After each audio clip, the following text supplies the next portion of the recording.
today we're looking at The Lurking Fear by H.P. Lovecraft. This was written in episodic format for a magazine, and unlike the previous one that we talked about, which was Herbert West Reanimator, this one did not involve recaps built into the story, which I greatly appreciate. So with Herbert West Reanimator, he had to recap while he was writing the story about what happened in the previous episodes, which could make it a bit tedious to read all in a row. With this one, he just wrote each episode, and the magazine was responsible for recapping ahead of it, which makes the story now much easier to read and much more coherent. It is still a bit disjointed, and maybe it was the way that he wrote it. Maybe he didn't write all of it together, or maybe he wrote it together, but he knew that it was going to be episodic and he wanted to keep it interesting or something.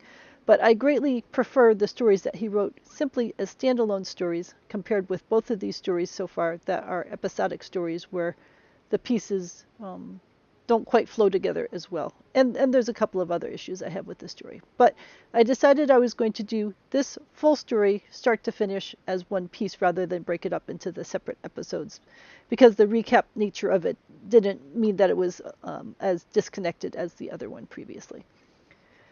So the first part is The Shadow on the Chimney. Part of what he does here is that he gives pieces of information in different chapters, so he's not necessarily writing this linearly. We learn things that happened during this episode in later chapters, so I'll try to make sure that I don't foreshadow too much as we go through this in the order. The Shadow on the Chimney, we get the main character who has got two friends with him, and this main character loves to go on quests for strange horrors in literature and in life. This is really all we know about this guy. We don't know what his career is or anything else really about him, other than he likes to go out and explore scary things. And, there's plenty of influencers nowadays that make a living going out to haunted houses and scary cemeteries and all that sort of stuff. So he was an early person of that nature. And he's got two friends with him to help out. So we know that something scary happened. We don't quite know what it is yet. And we know that he's in a abandoned forest, and that he drives as far as he can, and then he walks the rest of the way, and that he's going up onto Tempest Mountain. And Tempest Mountain is a place where there's all sorts of lightning strikes, there's lots of thunderstorms here, and it's in the Catskills. And there's two groups of people that he talks about. One of them is all the degenerate, low-life, rural people who live in the little villages and hamlets down here, who apparently are the stupidest people on earth. All they can do is hunt for things, grow some small little gardens, and maybe make some baskets, and that's all they are good for. They're poor mongrels. And then we also have the remnants of a rich family, the Martens, and they had a mansion, and this mansion is now overgrown and falling apart, and there's no one else left there. So these are the two groups of people that he talks about. The little inbred people in the villages, who can barely keep themselves alive because they are so stupid, and then the rich people in the mansion who apparently something also happened to them because the mansion is now abandoned and overgrown. And the squatters in the local villages have whimpered insistence about demons that undoubtedly live in this mansion. So there's even a war going on, or war is too strong of a word, but a conflict going on between the locals who feel that the mansion has all sorts of evil spirits in it, and then the rich people who are living in the mansion. So they're saying that the grandmothers told strange myths about the Marten's specter. They had a queer hereditary dissimilarity of eyes, so that, like one eye was brown and one eye was green, that kind of stuff which happens. And there was a murder. So we only have vague ideas right now of what's happening. But we know that it has to do with thunderstorms. And we're getting a hint now of what initially brought this character out here. Apparently there was this really massive thunderstorm. All the locals fled. They shrieked and whined about the unnameable horror. And then when they go back the next day, they decide that 50 people have been demolished and that there's all sorts of bits of body parts, but they can't figure out what ate the people. And then there are 25 people who are completely missing. So there's like 50 body parts of bodies, and then another 25 people who are gone, and no one has any idea what happened here. So then the locals say, oh, it's got to be people in the mansion. They go look in the mansion is deserted. They go looking to find the missing people. They can't find them. They have no idea what has happened here. So all sorts of reporters descend and say, wow, this is exciting. They all hang out at the local hotel. They go interviewing people and try to figure out what happened. And then we're back to the main character. This is why the main character got brought here. He waited a couple weeks until things quieted down, and then he decides that he wants to go up and explore this mansion and see if he can figure out what is happening. So he sets up base with his two friends in the main room of the mansion, main bedroom. And they set it up so that there's a big bed. One side of the bed is against the window with ladders going out the window, so they have an escape route there. And the other side of the bed is facing the doors into the rest of the mansion. So if something comes in through the windows, they can escape through the mansion. If something comes in from the mansion, they can escape out the windows.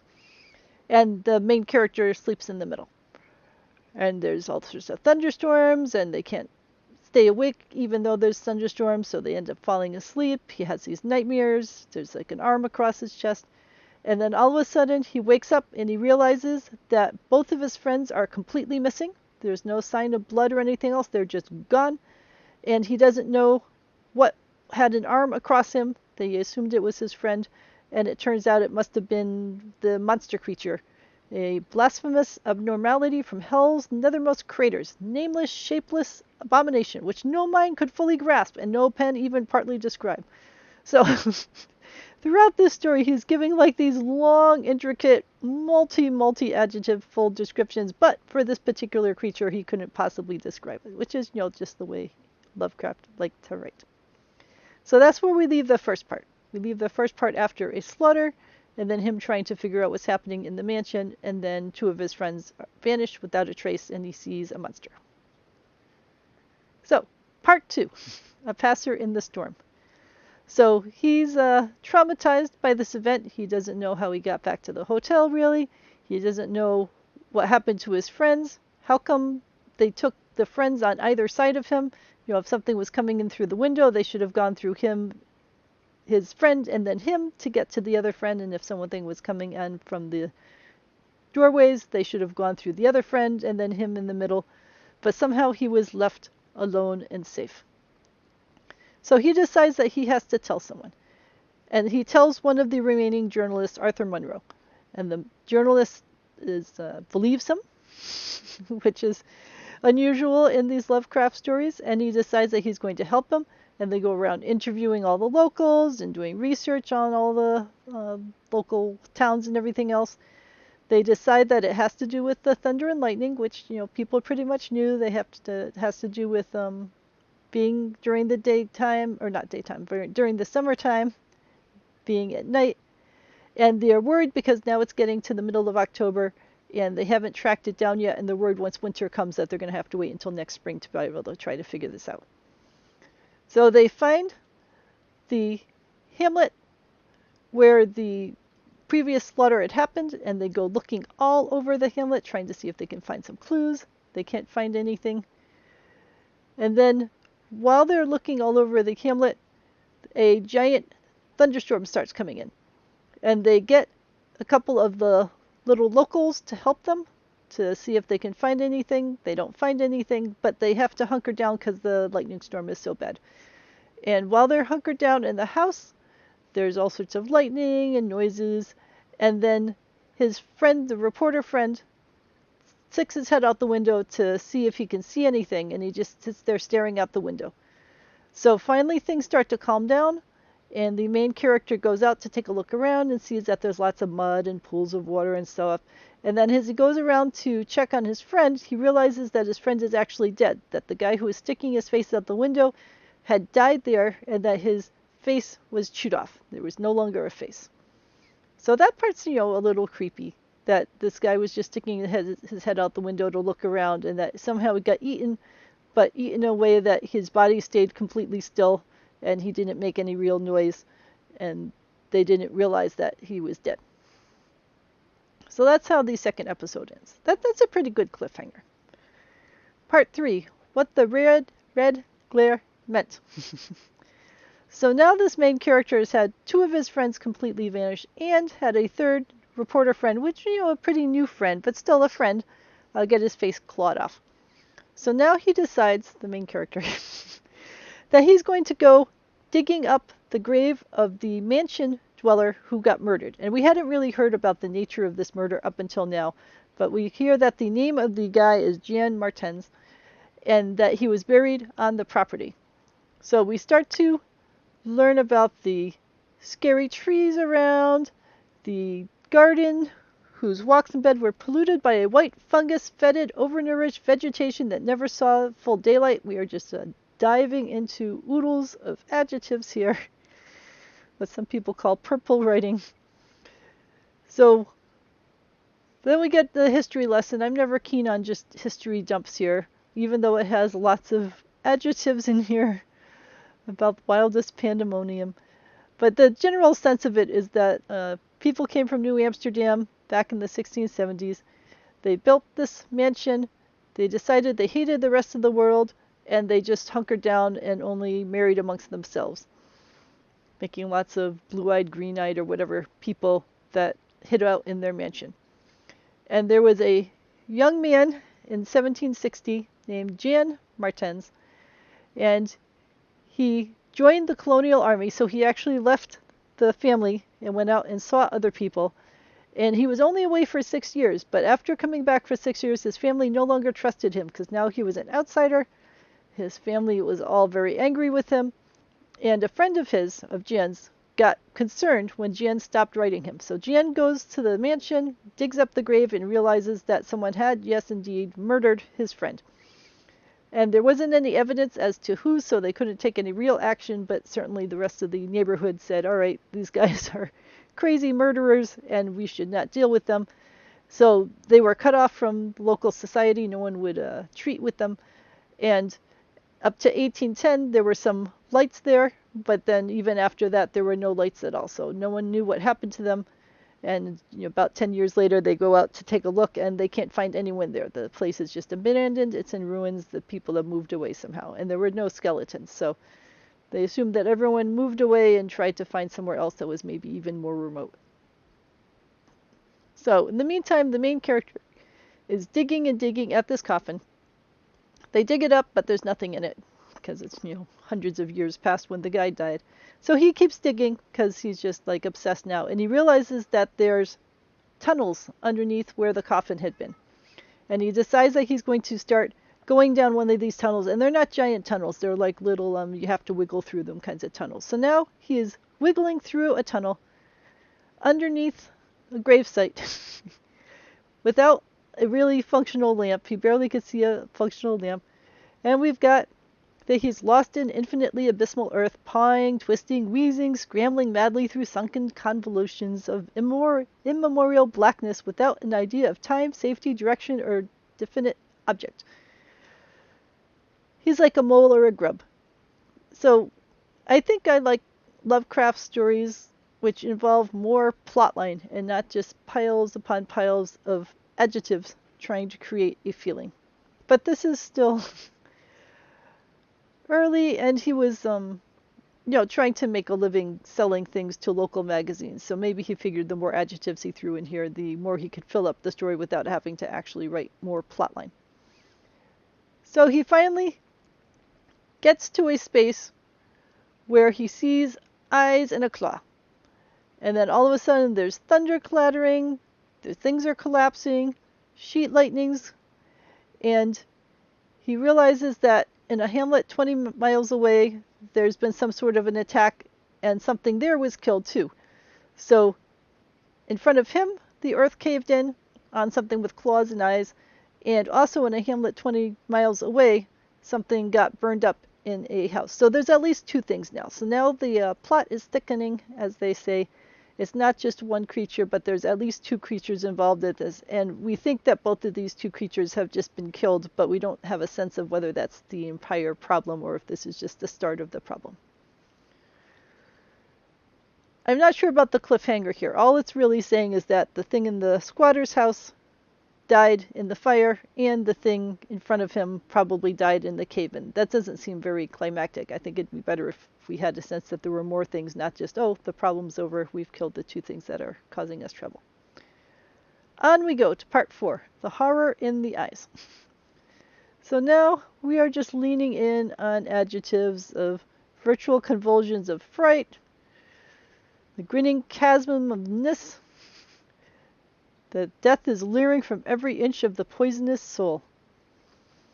So he comes back out to the mansion once the storm passes, and he keeps digging in that gravesite, trying to figure out where those passageways that he found before are. But he can't find them because the thunderstorm let everything cave in, and he went over to where the other creature had been found in the burned down cabin, and they found one human being's skull, which was the person who was in the cabin when the creature came, and they found another bony fragment which seems certainly to have belonged to a human skull at some time. So they're not sure what the creature was. They're calling it a devil. So now they decide to go back, or he decides to go back to the village where they had the giant massacre, and he goes looking through it very particular, piece by piece. And while he's looking at the place under moonlight, he realizes that there's bunches of mounds and little hummocks all over the area. And now he starts to realize that they aren't just random, that they look like they're relating to the mountain and to the mansion somehow.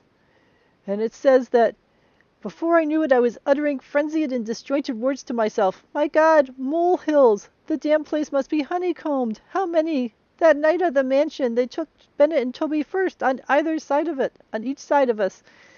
So now he thinks that these things are like moles, and they're going through the ground and making little molehill mounds, and they are going everywhere, and that's how they're traveling back and forth through all these little molehill tunnels. And then he goes digging into a mound, he finds another tunnel, he realizes that, yes, indeed, there are tunnels all throughout everywhere, and that they're connecting creatures that must be moving around through them. And he decides he goes to the mansion, because, of course, if there's killer monsters out there, the best thing to do is go all by yourself to the mansion where they all live. And he's thinking about maybe I should get some help, but of course he doesn't. And he goes down into the cellar, and he decides that he's going to hide out there because now a storm is coming in, and he thinks that maybe whatever creatures are involved are going to come back. So he hides out in the cellar, and he watches the fireplace area because he has this sense that that's what's going to be happening. That's where things are going to be coming up from. So then he says, the thing came abruptly and unannounced, a demon rat-like scurrying from pits remote and unimaginable, hellish panting and stifled grunting, and then from the opening beneath the chimneys burst a geez Louise, multitudinous and leprous life. A loathsome, night-spawn flood of organic corruption, more devastatingly hideous than the blackest conjurations of mortal madness and morbidity. Seething, stewing, surging, bubbling like serpent slime that rolled up and out of that yawning hole, spreading like a septic contagion and streaming from the cellar at every point of egress, streaming out to scatter through the accursed midnight forests and strew fear, madness, and death. All right, so he's definitely leaning for the use every adjective I can. But, this is also the guy who says, I can't possibly describe this thing to you because it's too hard to describe, and then we get 80,000 adjectives describing these other things. So this is the nature of madness. So anyway, there's billions of them. They look like deformed, hairy devils or apes, monstrous or diabolical characters of the monkey tribe. Some of them are eating each other out of cannibalism. And then he decides to shoot one. I suppose because he wants proof of one. But I mean, if these things are eating each other, then how is he even going to know that this thing is going to be left for him if he goes to get help and comes back again? It'll just be eaten by all of its fellow neighbor people. So lots more adjectives. And then he decides that he's just going to blow them up. So somehow he sends to Albany for a gang of men to blow up the mansion and the entire top of the mountain with dynamite. How does no one question this? There are people living around this area. He doesn't own the mansion. But somehow he's able to get people to blow up all of these things just because he says that he saw monsters there. And they happily do it because, this is just the way of stories. And he can't sleep anymore. And then we get down to his final memory is saying that what he saw when he shot the last thing, that the object was nauseous, a filthy whitish gorilla thing with sharp yellow fangs and matted fur. It was the ultimate product of mammalian degeneration, the frightful outcome of isolated spawning, multiplication, and cannibal nutrition above and below the ground, the embodiment of all the snarling chaos and grinning fear that lurked behind life. It had the same blue and brown eyes, so clearly this was the vanished family which had been inbred for so long that they degenerated into monkey monsters, because this is what happens if you have relationships with your close family members, is you turn into monkey monsters. So he is saying that the monkey monster problem happens whether you're rich or poor. All the poor people around here he was looking down on because they were all inbred and had turned stupid. And then the rich people here all became inbred and became stupid and became monkey monsters. And that's the end of the horror. The horror is that if you inbreed amongst yourselves too much, you turn into monkey monsters, or you turn into stupid people who just go around shooting squirrels and raising kale and making baskets. So a lot of this leans into the several other stories that he's written up until now, which just leans onto the people in these rural places are stupid, can't possibly relate them to civilized people, and they're just going to eat each other in cannibalism or kill each other or do other foul things because they are not proper people like those who live in cities. And also the main character, to me, had very little redeeming qualities. Really, only thing you learn about him is that he likes to go to horrific places to look at them and to look down on them. It's not even like he's saying that he's going there to save people or to do anything beneficial or to, like, I don't know, write scientific treatises to help us understand and make things better. He just likes to go and gawk. He likes to go at gawk at horrific things, bring along friends so they doesn't get hurt, hopefully. And that's the way that he lives his life. So it's interesting to see how many adjectives he could possibly stuff into sentences, but clearly an editor should have done some editing here. And he does much better in some of the other stories that I've read where he uses them judiciously to really emphasize a particular scene and not just make this whole thing a giant weighting of adjectives that we have to get our way through. Other than that, I can see the horror element of it, but it is not something that I really enjoyed reading. I read it a couple times to be able to do this video about it, but my main sense is that there are just way too many piles of adjectives, while at the same time he says I can't possibly describe this other thing because it's indescribable, but here let me give you 8,000 adjectives about mushrooms. So I look forward to see what comes next. Hopefully there's a story that is more to my liking, and I'd love to hear what your thoughts are on it. Thanks.